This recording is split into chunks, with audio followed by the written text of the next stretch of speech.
Finally, we are back with another Pick'em video. Back to the grind. This is one of my best points in the season, this January, February, March stretch. Go back and look at some of my older videos. Some of my best winning streaks come in these months. So super excited to get you guys some picks. Once again, I know I've been a little hiatus. I could address that. But to be totally honest, I could just be a bunch of excuses. So I want to get back in the grind here every single day. So if you guys could do me a favor, hit the like button, subscribe, all those good things. Comment something down below. It does let me know that I'm doing something right over here and lets me know that you guys want me to continue making these videos. So let's hop into the plays for today. Just going to jump right into things. Don't have a recap or anything.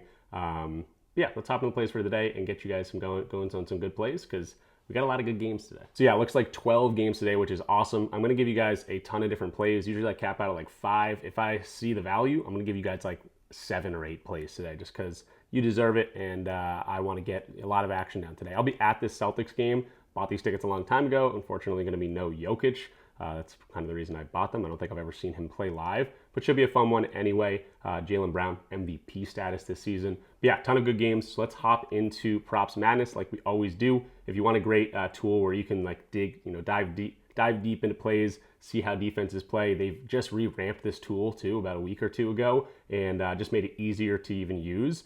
Really fun app to use if you want to make your own plays, but also really powerful app too. You can check it out. Link in my description down below for 25% off your first month. Props Madness is freaking awesome. So jumping to the first official video pick today, it's going to be our boy Giannis. It's not going to be a points or rebounds or assist line. It's actually going to be a blocks line because I love the value here. Plus 100 on the over just to get 1 block. He's come back from injury. He has not been blocking very much, but we know Giannis can block a whole bunch of shots when he gets the time on the court, which he has been 32, 30, and 28 minutes the last few games. They've won 2 games in a row, so Giannis is starting to get back to the normal minutes before the injury. He's now had 5 games under his belt with, coming back from injury, and the minutes have been creeping up, consistently since then. So 32 minutes in the last game. That was on the 4th. He's had plenty of time to rest, and this is a 6-point spread. They're underdogs, and again, Giannis wants to win as of right now on the Bucks. They are not trading him as of right now.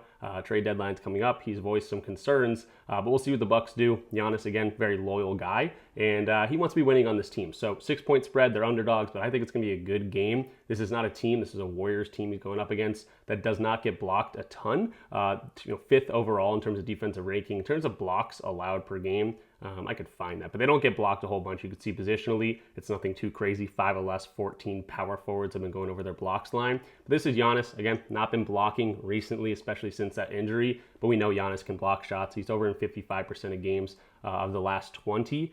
So this is Giannis getting 1 block. It's not, rocket science, and it's a plus 100 value. He's played these guys once last season, and he got a block in that game, 2 blocks actually in that game.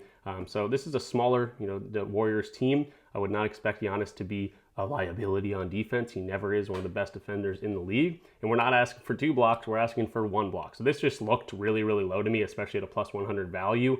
Absolutely loving this play. It's not a normal play. It's not a points line. He's been cooking in terms of points the last few games.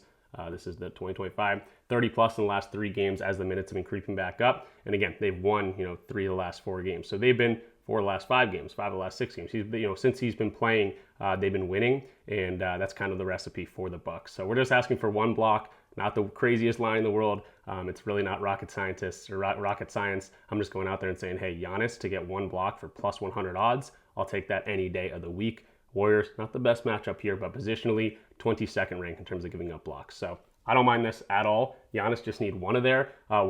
If you get 2, 3, 4, 5 blocks, I don't care. It doesn't matter to me. Just get 1, and that's all we're asking for. So nothing too crazy. Not the sexiest line in the world. Not something I typically go to, but this one stood out to me right off the bat, and I think he can do that for us tonight. And I want to point this out specifically for this play, just because it's a perfect example. But for 2026, one of my main goals is not only give you guys plays, but to teach you how to bet smarter, how to be a profitable sports bettor like I have been the last 2 years. I'm going to show my Pikkit account, verified tracking on all my bets the past 2 years. And why have I been profitable? It's because I bet smart. I do all the research, but I also bet, the smartest I can bet. Right now, this blocks line is plus 100 on BetMGM, whereas DraftKings has this at minus 126. FanDuel has this at minus 146. This is all being pointed out by OddsJam. Amazing tool. Link in the description for that too. Need it if you want to be a profitable sports bettor. But if you can't bet on BetMGM, you want to put your best foot forward. Where's your best platform that you're betting on? Are you in a state that only allows DFS type of sites, well, then take this on Betr for minus 116 in one of your parlays. Or, if you only have DraftKings, take it at minus 126 if that's pretty good value, seeing as FanDuel has this at minus 146. You always want to get the best value possible. There's a lot of liquidity available on the under, meaning sharp sports bettors are very comfortable taking this at minus 103 on the over. So we're still getting better odds than that. There's a lot of different data that goes into these plays, not just the hit rates and defensive matchups. That's great to show you guys, but really you want to bet smarter. So this plus 100 play is a no-brainer for me after looking and saying, hey, this makes a lot of sense for Giannis to get a block. I also want to be getting the best line. So, line shop, be on as many different platforms as you can be on that's available in your state. I'm in a state that allows a whole bunch of sports books, so it's good for me that I can line shop a whole bunch of different places. And BetMGM, you see me do a lot of BetMGM plays because they're typically the ones that are out of line of the market. This line's just out of line of the market, and we're getting really, really good odds because of that. So a little rant there, but wanted to point that out to you guys. You want to be line shopping, you want to be betting smarter, because it doesn't seem like a lot taking this for plus 100 rather than minus 126, but in the grand scheme of things, over hundreds, thousands of bets, it really makes up for it. So yeah, taking this at plus 100, but if you can't get it there, get it at the best value you can. Moving along to play number 2, I'm going to be fading Jake LaRavia on his 3-pointers, minus 104 on the under. He's been under much more games than he's been over. Now, obviously, the glaring thing here is LeBron came out yesterday and said, hey, look, I'm 41 years old. Back-to-back situations, I'm probably not going to be playing. He said to be determined. So, LeBron might go out there and play. He might not go out there and play. I'm under the impression that he probably won't play. He's not on any sort of injury report right now, but we got no Austin Reeves, and even if we look at games without Austin Reeves, Jake LaRavia is still only over this in 27% of games this year. If we want to take out LeBron James as well, he's only over in none of the games. 0 of 3 games so far this year against the Spurs is actually one of these games. He's got the Spurs today. Not the best matchup in the world, not the easiest matchup, not the hardest matchup. In terms of spot-up shooting, 34% of his points come from there. They're ranked 19th overall, but you can see transition free throws. I don't think he'll be able to get it going. And typically, if you're scoring in these spots that less than 10 feet, 53% of his points come from there. Well, they rank 4th there. So if he's getting these layups and things like that, might just get your confidence up as a player. So if he was being able to score a whole bunch of different situations, then maybe you go, okay, maybe he's going to be feeling himself, can knock down some threes. But if he's struggling in those situations, maybe the threes are going to be a little bit harder to come by. In that game, he was 1 for 5 from 3, so he did shoot 5 of them and still didn't get over. And again, just looking at games that no LeBron James, no Austin Reeves, guys that can set him up. I like the potential that he might not be able to get in the positions to score some easy ones from the three-point line. So I'm not saying he's going to go out there and shoot 1 three-pointer. He might shoot 5, but it's going to be difficult looks, and he might not be able to get it going on the offensive side of the ball. So not liking this spot for him at all. This is an 8-point spread. They might be really dialed in on Luka, which might give him some open spots, but we've seen this movie before, literally against the Spurs, and he didn't get there. So liking this spot, especially for some minus 104 value. We, again, aren't going to see Austin Reeves. We're not going to see Rui Hachimura. We're not going to see potentially LeBron James in this one. So there are some injuries. He might get a whole bunch of minutes, which, again, I'm not going to try to hide anything. When he gets, let's say 25 plus minutes, this hit rate starts to go up. If he's going to get 28 plus minutes, we're around a 50% hit rate. But it's not like Jake LaRavia going out there and playing 30 plus minutes. He's a shoo-in for 2 threes. It's not like that at all. And this is a pretty difficult matchup to get things going on the offensive side of the ball in any aspect. So I don't think the threes are going to fall from him today. Minus 104, great value right here. And again, 8-point spread. If this is any sort of blowout situation, he will be one of their main guys. If we want to go find this matchup today, it's probably one of the later ones. We can see the projected minutes right now for Jake LaRavia, who's been starting 34 minutes. So yeah, 28 plus, 28 to 34 minutes. Very normal line. 29 to 39 is what Props Madness has him at. And we're still looking at a 50% hit rate here. So put that into the combination of the fact that it's a harder matchup, and I'm definitely liking the spot for him to potentially stay under rather than going over. I like the avenue for the under much more than I like the avenue for the over. It's going to be hard for him to get, and when he does get the threes, he's got to knock them down in an offensive matchup that's pretty difficult for him. So Jake LaRavia going to be fading our boy. If LeBron does go out there in the play, you could argue that maybe Jake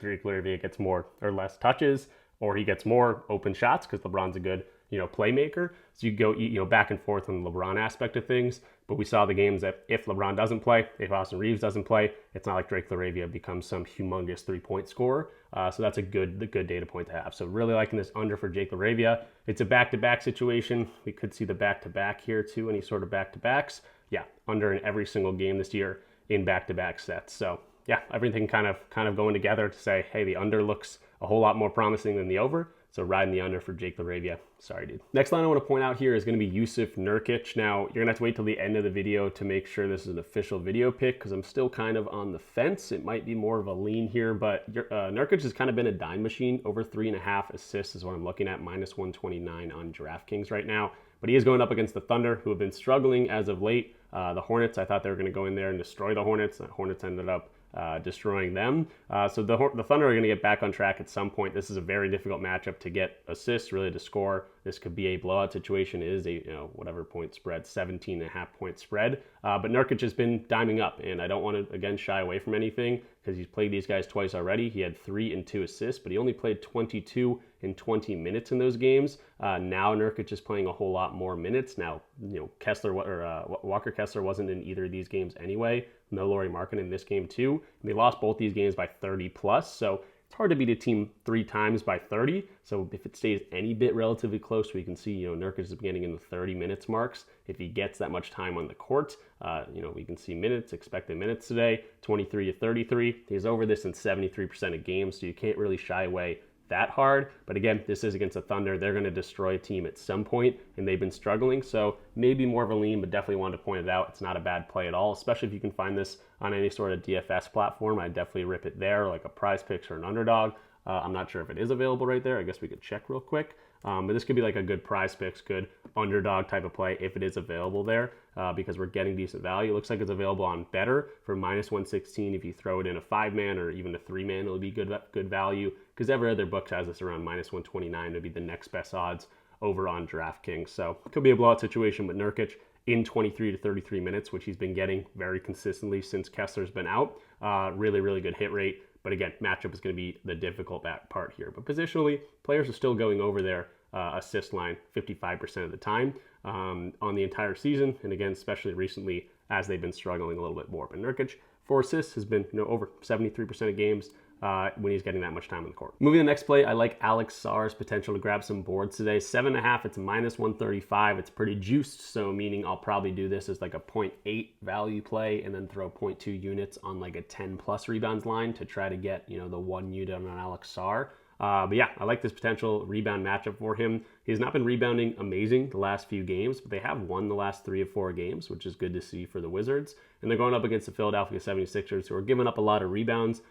Joel Embiid is also questionable this game. I don't honestly know if that hurts them or helps them at this point, especially for rebounding. But it's a solid matchup for him to get some boards. He did play these guys once already this season. He had 11 rebounds, I believe. Yeah, 11 rebounds in that game. That was a 34-minute overtime game, one of the first games of the year. But Alex Sarr, kind of a harder guy to guess which way he's going in his rebounds. Some of these games he's getting 3 rebounds, 4 rebounds. Other these games he's getting double-digit rebounds. So 7.5 line seems pretty normal for him. But the minus 135 juice, a little bit hard to swallow, which is again why I'll be taking this probably at the 9.5 as well to try to get some plus money there. So I like this spot, and again, it's a very good matchup for him to get some rebounds. We can see the rebounding matchup for him. If we go to opponent's ranking, we can see rebounds allowed. It's a favorable matchup, so they rank 22nd, so 21st to 29th. He's over this and getting double digits in 3 of these games, but also over this in general in 5 of 7 games.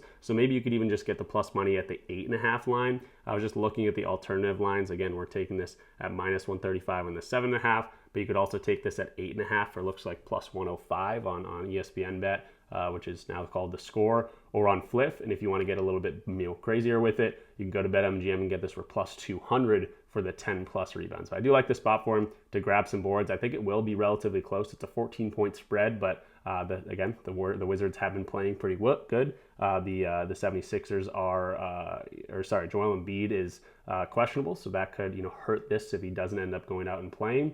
And the last time they played, this was an overtime game, so they match up pretty well with them. So really liking this spot for Sarr. Grab some boards. Again, kind of been hit or miss recently, over in 55 of the last 20 games. But if you want to look at the entire season as a whole, which we can do that right now, he's over in 61% of games. So definitely a guy that can gobble up some rebounds, especially if it does stay close. And it's a fairly good matchup for him to go out there and grab some boards. So liking Sarr, hopefully he can stay relatively close, get 8 boards. And again, we'll probably allow this up to even at least 9 boards, maybe even chase the 10 boards for the plus 200. And before we jump into the next official video pick, I was actually looking more into this Utah and Thunder game, and it's a 17.5 point spread with Shea questionable. If he doesn't go out there and play, you could definitely find some value on the Jazz. At the least of the spread, this will probably drop to like a 10.5 point spread. So finding this at 17.5, pretty good value. It's hard to beat a team 3 times by 30 plus, which they have done that against the Jazz so far this season. But yeah, this is a good a time as ever to fade the Thunder, who have been struggling. They got some injuries to Isaiah Hartenstein, to Jay Will, to Caruso, so they're a little bit banged up. And especially if Shea doesn't go out there and play, this could be a solid spot to look the Jazz's way. And at the same time, if the Thunder have been struggling, you think there's got to be a bounce back up spot at some point, especially losing to the Thunder to the Hornets by like 25 points the other day. So yeah, plus 900 for the Jazz money line could be something you sprinkle on, especially considering we are looking at Jusuf Nurkic to get some assists today. Again, main thing here is Shea, questionable tag. If he goes out there and play, I don't have very good hopes for the Jazz, but if he goes out there and he doesn't end up playing, could be a good spot to at least chase the spread at 17.5, or if you want to sprinkle, a little bit, don't throw a full unit on it, but plus 900 for the Jazz money line could be a solid look. Again, not an official video pick, just wanted to throw it out there. If you wanted to get a little bit crazy with it today. Jumping in the next play, it's going to be a Celtic, which again, I'm going to this game. It's going to be Jaylen Brown, and it is going to be an under, unfortunately, but it's going to be an under for the assists for Jaylen Brown. He can go out there and score a whole bunch of points, but I'm taking the under 5.5 assists at minus 127 on DraftKings. Not typically a guy that goes out there and gets 6 assists. Now, you might think this is a good matchup for assists, 25th ranked. It's a game without Jokic. Does that hurt or help their defense? That's going to be, up for you guys to decide. You can see similar types of players, or I guess just positionally, they are going over their assist line, and it's a good matchup for him to get assists. But again, just not a guy that goes out there and gets 6 assists a whole bunch. He's looking for that MVP, it looks like. He's, continues to climb up those ranks, and the Celtics continue to cook. They're at home. There's a lot of good things going for Jaylen Brown, but I think this could be a scoring game for Jaylen Brown like it has been. He's getting around 30 points every single game now, and we could see, one of those explosions once again. Now, if Jaylen Brown goes out there and gets a few assists early, he could start looking for the triple-double, which also looks good on his resume, and that could be the case, but more likely than not, he does stay under this line the majority of the time. And this game is at home. That should help them, but still in home games, he's only over in 5 of 16 games. This is a game that, a team that gives up a whole bunch of assists. If you go to opponent ranks and you can see assists ranked 25th, we'll go to a favorable matchup, still only over in 2 of 9 games. So I think this is just going to be a game that Jaylen Brown goes out there and scores a whole bunch. The Nuggets, not a great defensive team. They rank 21st in terms of defensive rating. So a lot of guys might score the ball tonight, including Jaylen Brown.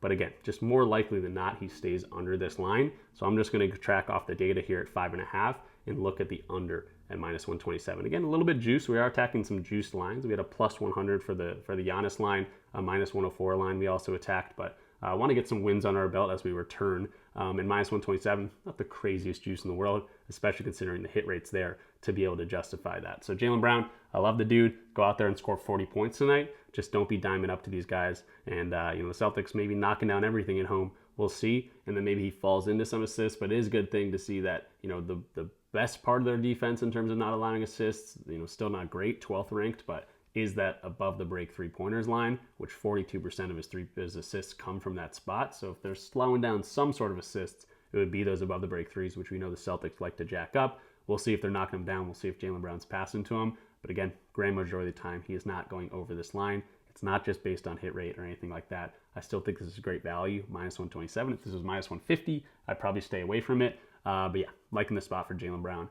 Fortunately, on the under. But again, just makes more sense to me for him to stay under than to go over. So JB, under 5.5 assists, minus 127 for the next play. And before we jump into our last play, I want to shout out Pikkit, a new partner of the platform. If you're not on Pikkit, it's completely free to sign up, and it just tracks all of your bets. You sync your platforms, Underdog, PrizePicks, Betr, whatever it might be, sports books as well, and it tracks every single play, win or loss, and tracks how well you've been doing over the course of whatever. This is my entire sportsbook journey, 536 units of profit, 12% ROI over that course of the year. In 2025, I was up, I think 390 of those units. So I've gone really hard over the past year, and you're just seeing consistent profit because of that. And it's really good to see that and track that, because you need to know, hey, am I doing something right? Am I doing something wrong? And I found exactly what I need to be doing to be a profitable sports bettor. So Pikkit is awesome. You want to know if you're winning or losing your bets, of course. And again, totally free for you guys to sign up. There will be a link in the description down below.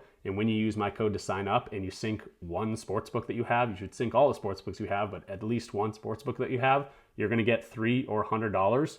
Weird kind of promo, but $3 or $100 just by using my link to sign up. So definitely check it out. Again, totally free for you guys to use. You want to be tracking your plays, but also $3 or $100 just by signing up using my code RichPicks, which again will be in the link in the description down below. They have a very nice mobile app as well, so you want to check out Pikkit, best tracking app out there for sure. Can't say enough good things about it. So check out Pikkit. RichPicks is the code, or the link in the description down below. And the last play is going to be Derik Queen over his points and rebounds line going up against the Atlanta Hawks. This is a back-to-back situation for the Pelicans, so we'll talk about any sort of injury potential news. But Derik Queen, 19.5 points and rebounds. This guy's been a stud, really since the 10th game in the season.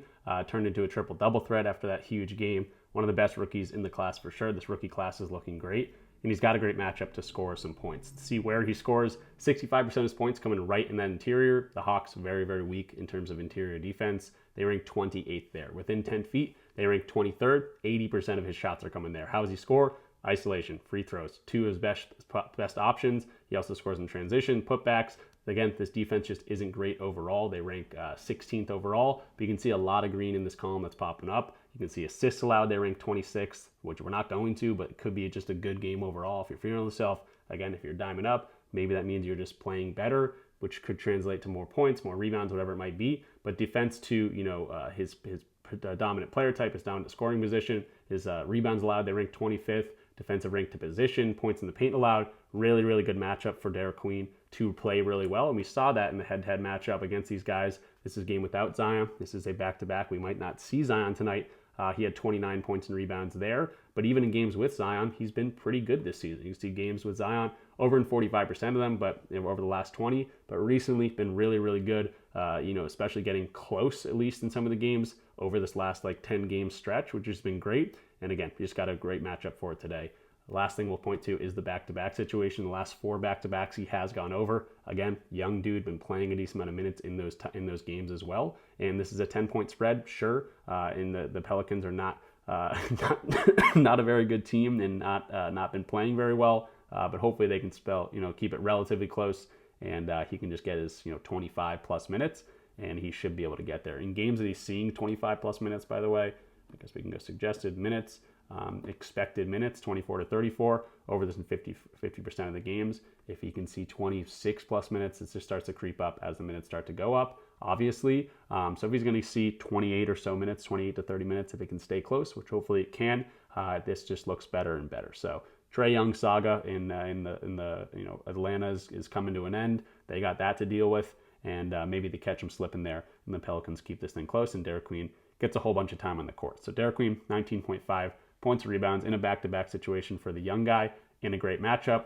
I don't see anything wrong with that. So that's the last play of the video. So that'll do it for me in this one. Real quick recap of all the plays we talked about, because we talked about a bunch of them. The 1-unit plays is going to be Giannis over the blocks, Jake LaRavia under his threes, Nurkic over his assists. Then we got a Jaylen Brown under assists, Derik Queen over the points and the rebounds at 19.5. Then we got a couple plays that are not full unit plays. So Alex Sarr over the 7.5 rebounds at -135. We're throwing 3/4 units on that. And then I'm also going to throw a quarter unit on the over 8.5 as well. So for him to get 9 assists, and that's +105 on Fliff. And then I'm throwing 0.1 units on the Jazz, just because I don't particularly love the Thunder. I could tell you why, but that's a story for another day. But yeah, don't love the Thunder, and they've been struggling. Maybe no shade today. I'll throw a +900 play out there for 0.1 units. Why not? So we got 6.1 units down. Hopefully you guys enjoyed the video and followed along. If you did, remember to hit the like button. That's very, very helpful for the channel, especially as I come back here to consistency. But yeah, let me know if you guys are excited that I'm back. Let me know if you guys do appreciate all the videos and the plays that I give you guys. And yeah, I appreciate that. So like it, comment, subscribe, all those good things. And I will see you guys in the next one, hopefully going over a winning day to start 2026. First video in 2026 should be, hopefully better than 2025, which was already amazing. So I'll see you guys in the next one. I'll be at the Celtics game. Maybe I'll get some clips from there and show them in tomorrow's video. But yeah, very, very good to be back. And I'm excited to get back in the game. So I'll see you guys in the next one. Thanks for watching. Peace out.